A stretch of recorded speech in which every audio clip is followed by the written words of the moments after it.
Hey guys, Josh here with Josh and Hunter's Adventures, and welcome back to another episode. Today's video on tackle making, we're going to be making the Do It Worm Nose mold.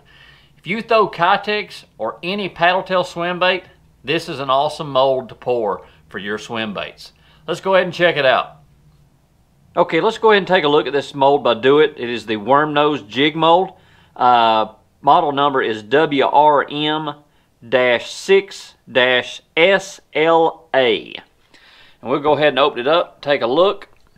We'll show you some of the sizes.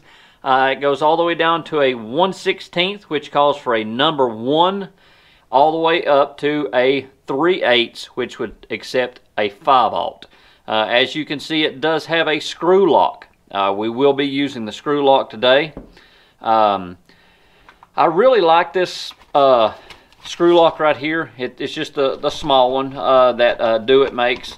And like I said, I'll show you exactly how to put it on there. I think what we're going to do today is I think we might pour like maybe one of the 1/8 and maybe one of the 3/16 and one of the 1/4.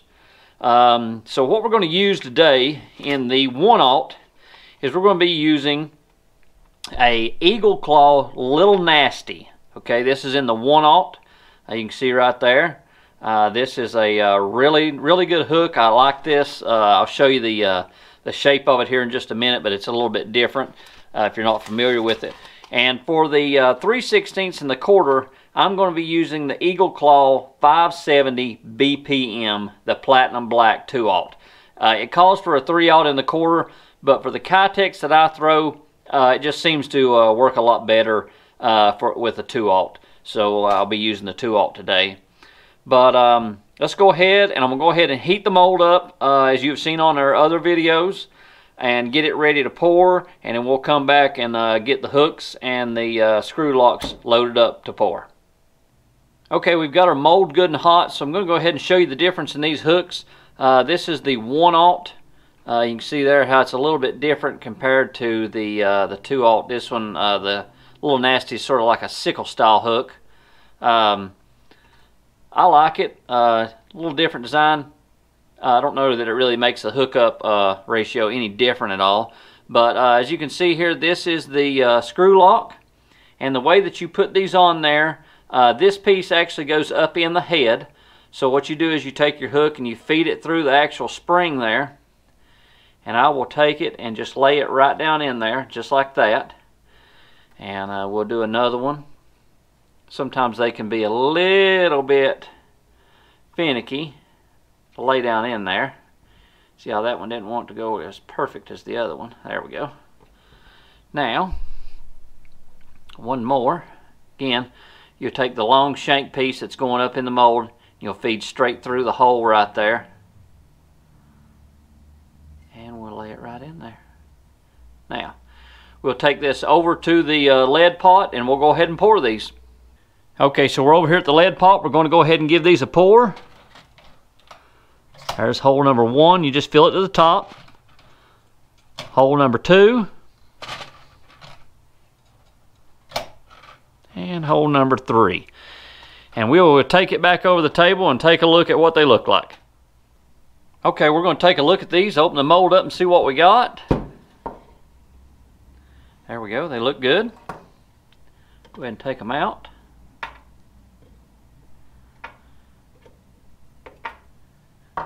And we will go ahead and set this to the side. And I will start showing you the next step. What I like to do, as you can see, we've got this piece right here.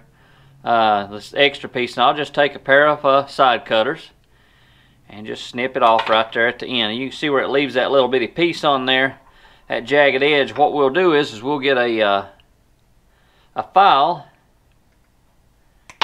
and we'll file it down. Go ahead and cut this one. Now, we can go ahead and file the jagged piece down. It doesn't take a lot of pressure. This lead's soft, so just going to try to get smoothed down just a little bit. You can see how it's smoothed down. That looks really good.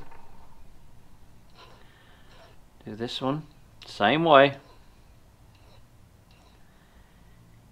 See there how just Get it good and smooth. Don't want any jagged edges. You don't want it to look bad. Don't want it to cut your line in any way possible. That looks pretty good.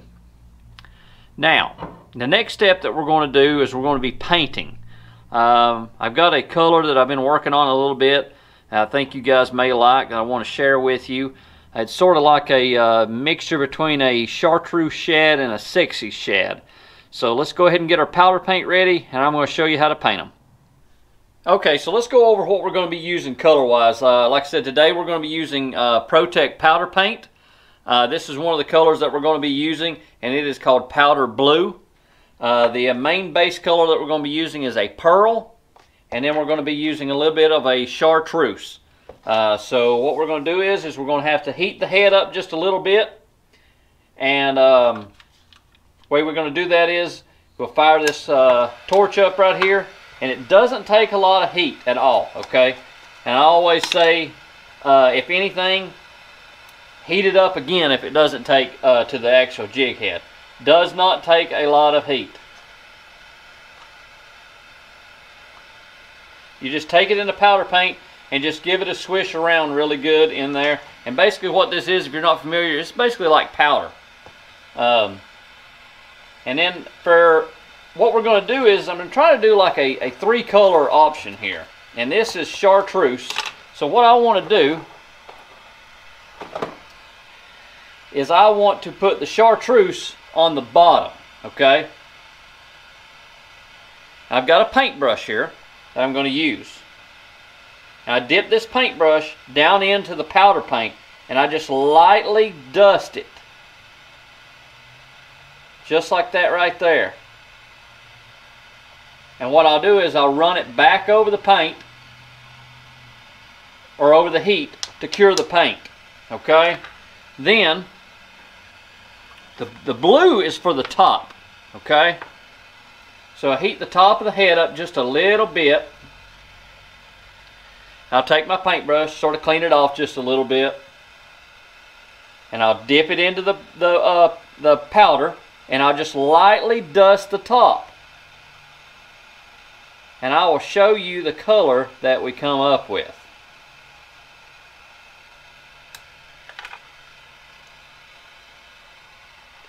And this is sort of my version of a almost like a chartreuse sexy shad. You can see there what we've got. A little bit of blue on the top, a little bit of white, and a little bit of chartreuse. So that is the 1/8 ounce that we used with the 1/0 sickle hook. We're going to go ahead and do the 1/8 and the 1/4 in the same colors. What we'll have to do is we're going to have to cure these in our oven here. So what I like to do is I will do it for about anywhere from 15 to 20 minutes at 250 degrees. And again, this is just a toaster oven that I bought just for this.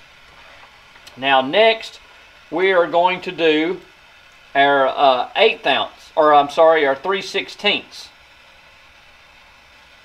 Doesn't take a lot of heat. Remember, if you don't get it perfect the first time, you can go back and reheat it again. That looks good. Now we'll run it back over the heat. And we'll go ahead and get our chartreuse ready to go on the bottom. And it's just a very light dusting.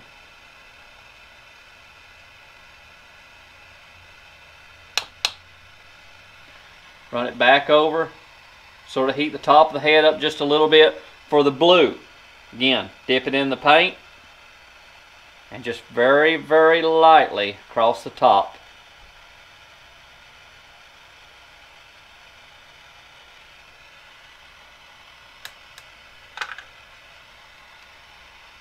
And you can see that is the outcome of it. I like it. I've been playing around with this color for a while, trying to get it perfect. And I still don't know if it's perfect or not, but we're getting closer. If you got any suggestions on what may be closer color, let me know. I'll be happy to give it a shot.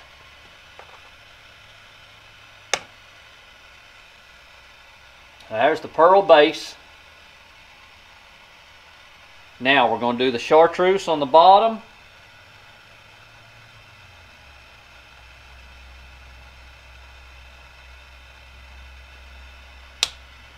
Heat it up just a little bit, cure it just a little.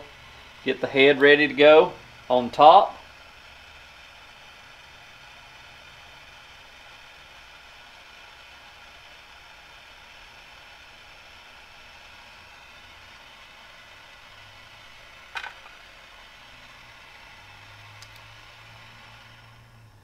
And we'll go ahead and take a look at that one. And another little trick, I've probably said in other videos, but make sure that your eye is clean of any type of paint, because once you put it in the oven and cure it, it gets pretty hard. And I probably haven't said that in this video. The reason for putting it in the oven is to harden and cure the paint to the head. That way it doesn't chip off as easy. So I'll go ahead and put this one in the oven, and we'll go ahead and bake this for, like I said, about, I do it for anywhere from 10, 15, 20 minutes, depending on just the size of the batch and the size of the heads. But we've got it set at 250 degrees. We'll go ahead and set that, and then we'll get back with you guys and show you the finished product.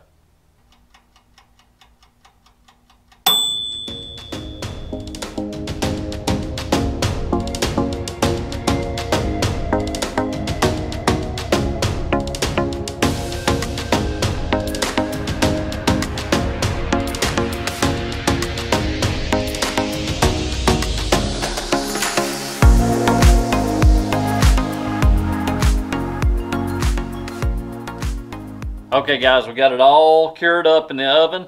Go ahead and show you there again what it looks like. Turned out really good, I think. You can see there a little bit of blue, white, and the chartreuse. I wanted to show you guys what it looks like on an actual head. This is one that I was playing with before that I was trying to get the color right. But that'll sort of give you an idea. That's the Kitech that I was trying to match up, the chartreuse and blue. So that's sort of what I was going for. You can see there, getting a little closer to that blue with this head here. Sort of give you a comparison. So I'm getting a little closer, and again, a lot of people's going to say, well, you don't need that. No, you don't. You don't have to do that. But I like to play around with the colors. I think it's fun, and I enjoy doing it. So that's just what I like to do. And I hope you're enjoying these tackle making videos that we're doing here. Where I'm at, it is super cold. We're in like a Arctic blast right now. It's really cold, so about the only thing that I can do right now is you know, pour baits and jigs and stuff like that. But again, I hope you're enjoying these tackle making videos. We're really enjoying putting them out, and it's been fun. I like teaching people new and different tricks and things that'll help you catch fish. But if you're new to this channel and you just happen to run across us here, go ahead and hit that subscribe button, turn on the notification bell. That way you know we put out videos. We put out a lot of different fishing videos, and have a really good time here on this channel. So again, I hope y'all have been enjoying the video, and if you enjoyed this video, go down, leave me a thumbs up, and leave me a comment. I'd like to hear from you and know how you guys are liking the videos so far. But until next time, this is Josh for Josh and Hunter's Adventures, and we'll see you next time.